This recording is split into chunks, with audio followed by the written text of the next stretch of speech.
बच्चों पूरी वीडियो ध्यान से देखना, सारी बातें आपको मैं स्पष्ट बताऊंगा। आखिरी दौर में आप आने वाले हो। स्कूटनी फॉर्म भरने की जो अंतिम तारीख है 17 है। आज कितना है? 7 है।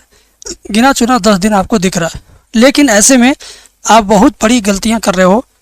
वो सारी गलतियां मत करिएगा, मैं सबके बारे में विस्तार से बताऊंगा। और क्या क्या करने से आपको बचना है, जल्दीबाजी कैसे करना, सही से काम कैसे करना। फॉर्म आपका रिजेक्ट होगा, रिजेक्ट होने से क्यों आप पहले उसको बचा नहीं सकते हो? बचा सकते हो बेटा, फॉर्म रिजेक्ट होने से बचा सकते हो। इस वीडियो को पूरा देखो। पहले अनाप शनाप तरीके से आप चालान बनवा करके लिफाफा लेके पहुंच जा रहे हो। मैं आज ही जब मैं लिफाफा लेके गया था, तो अभी इसकी कहानी बताऊंगा। एक लड़का और लेकर आया था लिफाफा, मैं बताऊंगा, वीडियो पूरा देखना, ठीक है। सबसे पहले स्कूटनी 2026 में बस ये गलतियां मत करना। फॉर्म भरने से लेकर स्पीड पोस्ट तक की पूरी जानकारी आपको दूंगा। साधारण पोस्ट अब बदल के स्पीड पोस्ट में कन्वर्ट कर दिया गया है, ठीक है। और नंबर आपके बढ़ेंगे 100%। किस बेस पे 100% बढ़ेंगे, किस बेस पे बिल्कुल नहीं बढ़ेगा, उतना ही रहेगा। नंबर घटेगा नहीं, इस बात को मान लो। कब नंबर उतना ही रहता, कब नंबर बढ़ता, वो भी कंडीशन बताऊंगा। क्योंकि इस क्षेत्र में, इस फील्ड में मैं बहुत दिनों से काम कर रहा हूँ। मुझे एक नहीं दर्जनों स्कूटनी फॉर्म का एक्सपीरियंस है। 2 सालों में मैंने दर्जनों स्कूटनी फॉर्म का एक्सपीरियंस लिया। सबसे पहली बात कि इन वजहों से आपका रिजेक्ट होता है आवेदन। क्या वजह है, ध्यान से सुनिएगा। जब आपका आवेदन रिजेक्ट होगा तो आवेदन रिजेक्ट होने का 2 कारण है। पहला कि आपने गलत मद में चालान जमा किया। दूसरा, आपने पोस्ट द्वारा जो भेजा उसमें गलत पिन कोड पड़ गया या देर से पहुंचा। ध्यान दीजिए, पहला वजह किन वजह से आपका फॉर्म रिजेक्ट होगा, किन वजह से? पहला वजह चालान की राशि। चालान की राशि जो 500 रुपये आप एक विषय का जमा करोगे, गलत मद में। गलत मद क्या होता है बताऊंगा। आप जब चालान फॉर्म भरते होंगे उसमें लिखा रहता कि यह जो पैसा आप दे रहे हो किसके मद में दे रहे हो, कौन से काम के लिए दे रहे हो। वार्षिक के लिए दे रहे हो कि वन टाइम दे रहे हो, कि बोर्ड फीस है, कि एडमिशन फीस है, कि वन टाइम है, कि मंथली है, कि हाफ ईयरली है। ये चीज़ आप मेंशन नहीं करते हो अपने फॉर्म में। गलत मद में चला जाता है बेटा, गलत मद में, ठीक है ना। अब यूपी के राजकोष में जाता है, तो वो राजकोष का पैसा यूपी बोर्ड का है कि स्वास्थ्य विभाग का है, कि कृषि विभाग का है, कि नहर विभाग का, किस विभाग का ये पैसा 500 डाला गया राजकोष में। ये जो आपका चालान का पैसा जाएगा, ये यूपी बोर्ड के खाते में नहीं जाएगा। अगर यूपी बोर्ड के खाते में जाता तो डायरेक्ट यूपी बोर्ड आपसे लेता, चालान नहीं बनाता।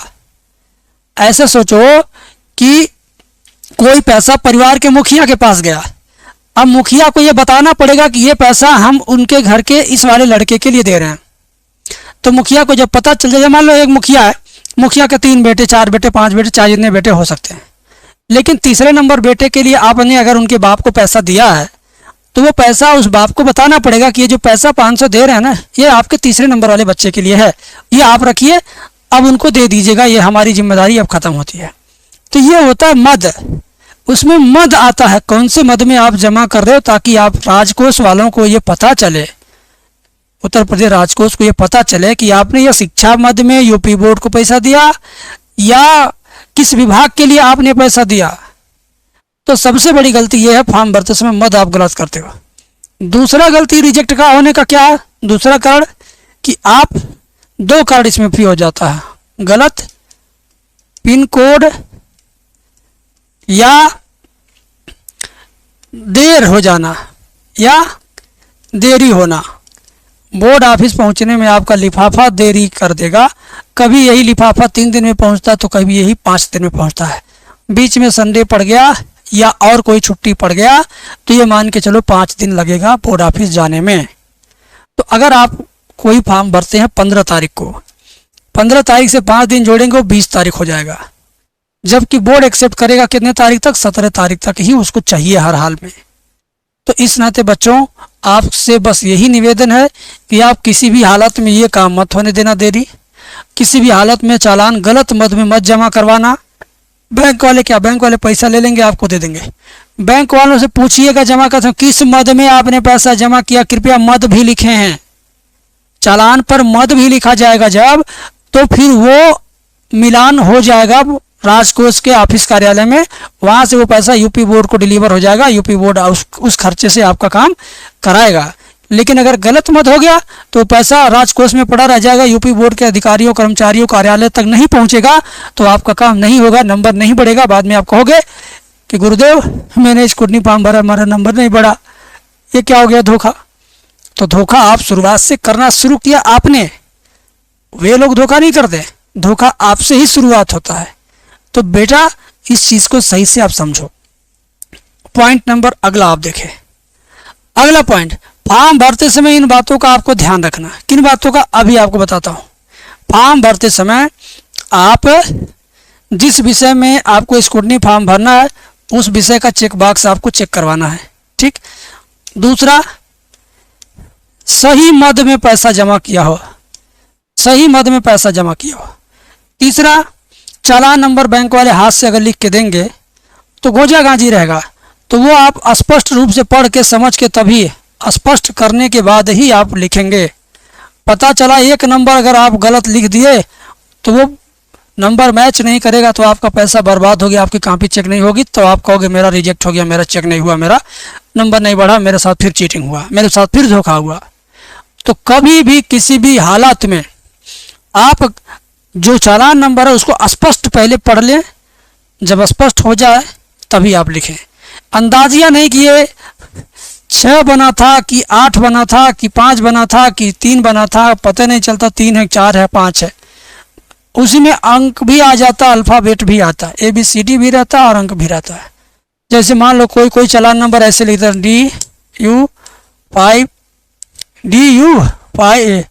DU560। अब ये 0 है कि O भी रहता है, इसमें 0 है कि ये 5 है कि यस है, ये आप अपने बैंक कर्मचारी से पूछेंगे जैसे ही चालान जमा करेंगे। नहीं तो एक नंबर गलत तो आपका फार्म गया, फार्म गया, क्योंकि ये पैसा जब नहीं मैच करे, यही जो सीरियल नंबर है चालान नंबर, समझो असली पैसा वही है। ऐसे रिचार्ज आप पहले खुरुच के करते थे, रिचार्ज में अगर एक नंबर मिस होता था तो रिचार्ज नहीं होता था। खुरचने वाला रिचार्ज आप लोगों ने किया ना, बहुत जमाना पहले की बात नहीं है, 5-6 साल पहले की बात है। सभी लोग रिचार्ज खुरुच के रिचार्ज करते थे मोबाइल, है ना। तो उसमें कितना नंबर होता था, चाहे जितना नंबर हो, लेकिन एक नंबर मिस हुआ तो रिचार्ज सक्सेसफुल नहीं हुआ। उसी तरीके से बेटा ये चालान नंबर अगर आपने लिखा है और वहाँ मिलान कराने पर गलत पाया गया तो आपका रिजेक्ट है फॉर्म। आप 1000 तरीके से आप फॉर्म भरे हो, लेकिन अगर ये गलत हुआ तो गया। आगे की जानकारी में स्क्रूटनी के बाद कितने नंबर बढ़ सकते हैं, ये सबसे बड़ा क्वेश्चन है। देखो मैं एक बात बताऊं स्पष्ट, अगर आपकी कॉपी में सही 70 नंबर लिखा, मान लो 70 नंबर का फिजिक्स या केमिस्ट्री का या बायोलॉजी का पेपर आपने दिया, आपने पूरा तो पूरा किया नहीं होगा। सही अगर, ध्यान दीजिएगा, सही अगर आपने लिखा 60 नंबर का और कॉपी चेक करने के बाद इस समय वर्तमान में आपको मिला है 20 नंबर, तो 3 नंबर कम पड़ रहा है 60 नंबर में। अगर किसी ने गलत चेक किया, 60 की जगह 20 दिया, तो आपके 40 नंबर बढ़ने चाहिए, आपके हिसाब से 40 नंबर आपका बढ़ेगा। लेकिन ये 40 नहीं बढ़ेगा, जितना लिखते उतना पाते थोड़ी बच्चे। 60 का लिखे हो अगर तो निश्चित रूप से तुम 45-50 के नियर अबाउट जाओगे। अगर आपकी बहुत अच्छी राइटिंग होगी, टॉपर वाली राइटिंग होगी, टॉपर वाला कॉन्फिडेंस, टॉपर वाला जवाब होगा तो पूरा मिलेगा। लेकिन आप टॉपर नहीं हो, ये मान लो 60 का आपने किया, आपको 50, 45, 48 मिलना चाहिए था। तो अब स्क्रूटनी होगा जब, तो 20 के बाद 50 तक पहुंचाने के लिए 30 नंबर आपके बढ़ने चाहिए। तो आपके या तो 30 या तो 25 या तो 24 या तो 20 बढ़ेंगे, कुल मिला जुला करके 20-25 बढ़ सकता है और आपका टोटल नंबर 45 हो सकता है, ठीक है। लेकिन अगर आपकी कॉपी में लिखा गया है तो, लेकिन अगर ऐसा भी है कि आपने अंट संट गलत सलत बना चुना करके लिखा है, बनाया चुनाया आपका बिल्कुल गलत है, गलत है, भले ही आप 15 पन्ना 20 पन्ना 40 पन्ना लिख के आए, लेकिन बनावटीपन लिखे हो, रियल वाला आंसर नहीं लिखे हो, तो भाई जितना मिला है ना उतने पर फिर अटकोगे। चाहे स्क्रूटनी फॉर्म मुझसे भराओ, चाहे खुद से भरो, चाहे विद्यालय से भरवाओ, अगर तुमने रियल वाला आंसर लिखा होगा तो कॉपी दोबारा जांचने पर आपके नंबर बढ़ेंगे। और अगर तुम बना चुना करके पेज भर के आए हो तो भाई बनावटीपन पता चल जाता है मेरे भाई, बनावटीपन पता चल जाता है। तो बनावटीपन अगर आपने लिखा तो नंबर नहीं बढ़ेगा। बनावटीपन अगर कॉपी में है, बनावटीपन कॉपी में है तो देयर इज नो चांस कि आपके नंबर बढ़ें, घटेंगे नहीं। रियल वाले आंसर हैं तो बढ़ेंगे, बनावटीपन है तो नहीं बढ़ेंगे, उतना ही रहेंगे। ठीक है।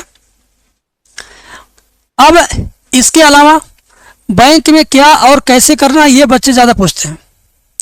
पहली बात तो चालान फॉर्म भरने में दिक्कत आती है। चालान फॉर्म भरने के लिए हमने अपने 49 रुपये के बैच में, स्कूटनी का हमारा बैच है, उसमें हमने विधिवत सबको समझा रखा है। बाकी यूट्यूब पर भी बहुत सारे लोग बना के डाले हुए हैं, आप चाहें तो देख सकते हैं। दूसरी, बैंक में क्या और कैसे करना। बैंक में चाहे जितना आप फॉर्म भरने में गलती करो, बैंक वाला जब ले लेगा तो आपको चालान नंबर देगा। तो बैंक में सबसे पहले चालान नंबर क्या करोगे आप, वो तो लिख के हाथ से मुहर मार के लिख के देगा बैंक वाला। लेकिन जैसे ही पाइए तुरंत उससे पूछ लीजिए, सर ये इतना DUER मतलब जो भी नंबर है, एक बार उससे पढ़ लीजिए भले, लेकिन कंफर्म कर लीजिए कितना लिखे हैं। ठीक है। चालान नंबर स्पष्ट पूछ लें। चालान नंबर क्या करें, स्पष्ट पूछ लें। नहीं अगर पूछोगे तो दिक्कत ही दिक्कत है। और 100 झंझटों से बचना चाहते हैं तो आप हमारे यहाँ से स्कूटनी फॉर्म भरवा सकते हैं। हमारी टीम और हम लोग मिलकर के डेली एक बच्चे 2 बच्चों का फॉर्म भर ही देते हैं। ठीक है। हर साल 5-6 बच्चों का हम लोग भरते। इस बार सोचा गया कि 7 से 8 बच्चों का फॉर्म भरें, सफलतापूर्वक उनका बोर्ड ऑफिस तक पहुँचाएँ और उन बच्चों को रसीद दें। तो 3-4 बच्चों का फॉर्म भरा चुका, 3-4 बच्चों की सीटें और बची हुई हैं। अगर आप चाहते हो कि आपका फॉर्म मैं भरूँ या मेरी टीम के द्वारा आपका फॉर्म भरा जाए, तो आप घर बैठे फ़ोन करिए दिए गए नंबर पर और बात करिए। जो खर्च आपका बाहर लगेगा उसी खर्च में यहाँ भी हो जाएगा। दौड़ धूप करने से आप बच जाएंगे, इधर उधर भटकने से आप बच जाएंगे। लेकिन अगर आप खुद से करा रहे हो तो आगे वीडियो देखो, आगे मैं बहुत सारी बातें बताऊंगा। चालान नंबर स्पष्ट पूछ लें। बैंक में यही काम आपको करना है। पैसा तो आप देंगे ही देंगे, लेकिन भैया चालान नंबर मिल जाए, फार्म लेके बाहर ना निकल जाइएगा लाइन में से, डटे रहिए वहीं पर। फिर से पूछ लीजिए, सर ये लिखा है ना सर, ये इतना नंबर है ना ये, बस। ठीक है। अब मैं चालान नंबर वाला भराया फार्म यहाँ नहीं दिखा सकता हूँ, क्योंकि वो चालान नंबर असल में पैसा है। उस चालान नंबर को यहाँ दिखाने का मतलब कोई भी स्टूडेंट जो यूट्यूब पे देखेगा उस चालान नंबर का यूज़ कर लेगा वो। ठीक है। उस चालान नंबर का यूज़ कर लेगा तो वो वैलिड माना जाएगा।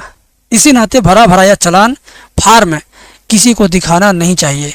जो यूट्यूब पर लोग दिखा रहे हैं ना, वो उसको यूज कर लिए तब दिखा रहे हैं, या दिखाते भी होंगे तो चालान नंबर छुपाते होंगे। बात समझ में आई। इस नाते चालान नंबर के बारे में हम सिर्फ बता सकते हैं, भराया चालान यहाँ दिखा नहीं सकते हैं। अब ये देखिए, पोस्ट ऑफिस का काम सबसे ज़रूरी स्टेप ये है। पोस्ट ऑफिस पे अगर आप 2 बजे 3 बजे के बाद पहुँचेंगे तो आपका जमा नहीं होगा, होगा नहीं करेगा। ये देखिए, मैं जाता हूँ आपका फॉर्म जमा करने। ये लाइन में लगी हुई है Gorakhpur head office post office की। देखिए जो गाड़ी होती है ना पोस्ट ऑफिस के लिए, जो गाड़ी होती है पीछे देखिए लाल कलर में है, और ये मैं हूँ।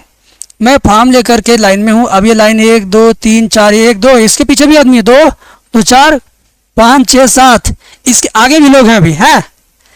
तो भैया 7-8 लोगों के पीछे मैं खड़ा था। मैंने सोचा एक फ़ोटो क्लिक करा ले, अपने बच्चों को दिखाएं यार मैं लाइन में लग के आपके लिए कितनी मेहनत कर रहा हूँ। आप भी लगते होंगे, आपको पता चलता होगा यार क्या इस समय, मतलब मौसम तो ठंडा है लेकिन जब ये मौसम गर्म रहता है, सोच के देखो ये क्या हालत होती होगी। धूप में कहीं कहीं खड़ा होना पड़ता है। यहाँ तो ऊपर टिन है, टिन भी गर्म है, कहीं कहीं बिना टिन के लोग सीधे आसमान में खड़े रहते हैं। ठीक है। तो ज़रूरी स्टेप ये है कि आप समय से पहुँचें पोस्ट ऑफिस, अपना काम करा। अगर हमसे काम कराना तो आपको कहीं नहीं जाना है। इसी तरह से देखिए ये मैं हूँ। इस बार मैं खिड़की पे जब पहुँचा तो 2 फॉर्म मेरे पास था 2 बच्चों का। मैंने ये दोनों लिफाफा लिया, कहा भैया एक बार फ़ोटो हो जाए, हमारे छात्रों को दिख जाए कि जाते हैं सर जी मेहनत करते हैं, दिखाते हैं। तो आपके लिए मैं रोज़ मेहनत कर रहा हूँ, रोज़ एक बच्चे का फॉर्म तो भर ही देता हूँ। तो आप भी अगर अपना फॉर्म भराना चाहते हो हमारे यहाँ से, घर बैठे बिस्तर पे सोए न आना है, न जाना है, न दौड़ है, न भाग है, न स्कूल है, न बैंक है, न पोस्ट ऑफिस है, न लिफाफा है, न फोटोकॉपी है, न गोद है, न पूछना है, न पछोड़ना है, फ़ोन सिर्फ कर देना, आपका काम हो जाएगा। काम आपका रुकेगा नहीं। 3 दिन के अंदर आपको रसीद मिल जाएगी। लिफाफा पोस्ट ऑफिस का भी रसीद मिल जाएगा, ट्रैकिंग नंबर मिल जाएगा, आप ट्रैक कर पाओगे और आगे बढ़ पाओगे। ये देखिए, ये व्यक्ति थे, इनके बाद मेरा नंबर था, मैंने कहा लाइए कि सेल्फी मार लेते हैं, तो सेल्फी मैंने लिया था। तो कुल मिला जुला करके बेटा मैं भी लगा हूँ, जो बच्चे मेरे पे भरोसा करके फॉर्म अपना भराते हैं उनके लिए मैं लगा हूँ। एक भी दिन मैं अपना मिस नहीं करता, अपना ऑनलाइन क्लास छोड़ के उनका काम कराने जाता हूँ। मैं पॉलिटेक्निक के बच्चों को पढ़ाता हूँ एप्लीकेशन पर, बेड बैच, उनका क्लास आगे पीछे कर देता हूँ, शाम को दिन वाला क्लास रात में कर देता हूँ, ताकि मैं दिन में बैंक और स्कूटनी, बैंक और पोस्ट ऑफिस में जाके काम करा सकूँ। तो आपसे रिक्वेस्ट ये है कि फॉर्म सही सलामत आपका भरा जाना चाहिए, चाहे वह फॉर्म विद्यालय की हेल्प से भरा जाए, चाहे मेरे हेल्प से भरा जाए। चार्जेस लगेंगे, चाहे विद्यालय भरवाए, चाहे आप भरवाएं, चाहे हम भरवाएं। बैंक वाले, जनसेवा वाले सब फॉर्म नहीं भरेंगे, क्योंकि इसमें बड़ी चिक है, बड़ी दौड़ भाग है। कोई दुकान वाला अपनी दुकान छोड़ के बैंक और पोस्ट ऑफिस नहीं जाएगा, कोई इतना झेलेगा नहीं, ठीक है। लेकिन मैं अगर आपके लिए झेल रहा हूँ तो एक बार इस बात पे वीडियो लाइक कर दो यार, प्यारा सा कमेंट कर दो। भले ही तुम स्कूल से फॉर्म भरवा चुके हो, फिर भी मेरे लिए कमेंट कर दो, एक लाइक कर दो, ठीक है, लाइक कर दो, मुझे अच्छा लगेगा। Thank you.